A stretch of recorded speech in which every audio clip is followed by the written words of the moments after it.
Wifi সংযোগেও এখন থেকে আর লাগবে না কোনো তার।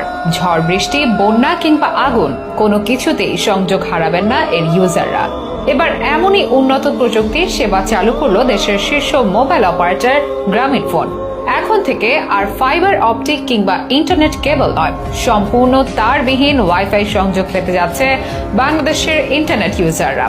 এতে কমবে তারের ঝামেলা, সংযোগ হবে নিরবিচ্ছিন্ন। ওয়াইফাই কানেক্টেড থাকবে মোবাইল টাওয়ারের সাথে, তাও আবার সম্পূর্ণ তারবিহীন প্রযুক্তিতেই। এর মাধ্যমে দীর্ঘদিনের অপেক্ষা ফুরাতে যাচ্ছে দেশের ইন্টারনেট ইউজারদের। এতে দৌরাত্ম্য কমবে স্থানীয় ইন্টারনেট সার্ভিস প্রোভাইডারদের, বাড়বে ব্যবসায়িক প্রতিযোগিতা।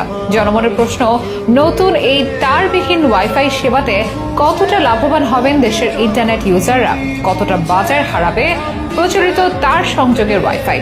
গ্রামীণফোনের নতুন এই তারবিহীন ওয়াইফাই সংযোগ নিতে কত টাকা গুনতে হবে একজন গ্রাহককে? এসবের